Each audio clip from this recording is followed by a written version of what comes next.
Орусияда өзбек мигранты адамдарды өрттөн куткарып калды. Ирак бир жыныстуу мамиле үчүн абакка кесүү мыйзамын кабыл алды. Бишкекте өзгөчө ири өлчөмдөгү баңгизат сактоочу жай табылды. Ушул жана башка жаңылыктар. Видеого лайк басып, Манас ТВ каналына катталып, акыркы жаңылыктардан кабардар болуңуз. Орусияда өзбек мигранты адамдарды өрттөн куткарды. Санкт-Петербургда 25 апрелде өзбекстандык жаран өрттөн бир канча адамды куткарууга жардам берди. Олимжон Ибрахимовдун түтүк менен 3 кабатка тырмышып чыккан видеосу тарагандан кийин Санкт-Петербург шаарынын райондук бийлиги ыраазычылык билдирип, мигрантка сүрөт жана жумушчу формасын тапшырган. Интернет колдонуучулар орус бийлигинин мындай сыйын кызуу талкуулап жатат. Ирак бир жыныстуу мамиле үчүн абакка кесүү мыйзамын кабыл алды. Ирак парламенти бир жыныстуу адамдардын мамилесин жазалай турган мыйзам кабыл алды. Ага ылайык ЛГБТ, лесбиянка, гей, бисексуал, трансгендерлер өкүлдөрү 10 жылдан 15 жылга чейин эркинен ажыратылат. Документте өтө эле аялдарга окшош назик эркектерге гендердик шайкеш келбегендиги үчүн дагы жаза каралган. Трансгендерлер үчүн ошондой эле жынысын алмаштырууга жардам берген дарыгерлер 3 жылга чейинки эркинен ажыратылышы мүмкүн. Мыйзам максаты Ирак коомун адеп ахлактык бузулуудан жана дүйнөнү каптаган гомосексуализмге чакырыктардан коргоо, деп жазды Reuters агенттиги. Бишкекте өзгөчө ири өлчөмдөгү баңгизат сактоочу жай табылды. УКМК маңзат көмүлгөн жайды калаадагы гараж кооперативдеринин биринден тапкан.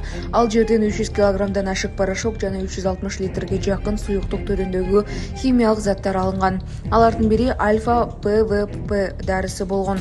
Калганы мефедрондун компоненттери экени аныкталган. Атайын кызматтын айтымында табылган заттардан болжол менен 10 килограмм мефедрон өндүрүп, базар баасы боюнча $500 000 түзмөк.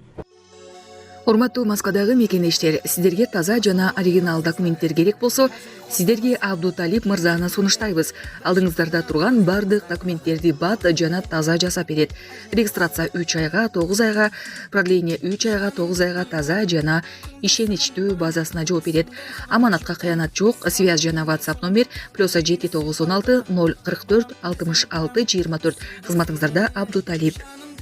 Бишкектеги соода борборлорунун биринде оюн аянтчасында балдардын ортосунда жаңжал чыгып, ал ата-энелердин тирешүүсүнө чейин жеткен. Борбор калаанын милициясы билдиргендей, окуя 6 апрелде болгон. Батутта 13 жаштагы жана 5 жаштагы баланын ортосунда чыр чыккан. Анан ата-энеге илигишти. Кичүү баланын апасы өспүрүмгө бөтөлкө ыргыткан. Анан ата-энелердин ортосунда тиешелүү тирешүү башталды. Эки тарап тең арыз жазган.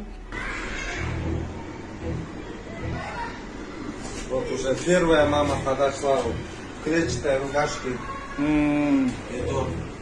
Вот вторая в красной. Это вот две стороны, да?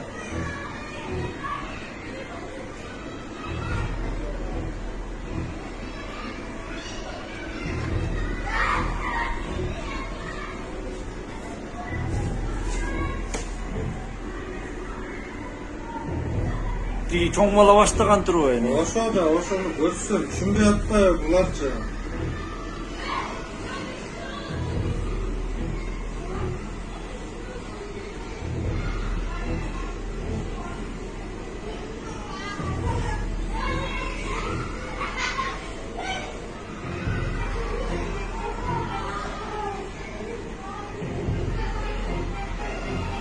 Балдар да урушат, кайра табышат болду дейм.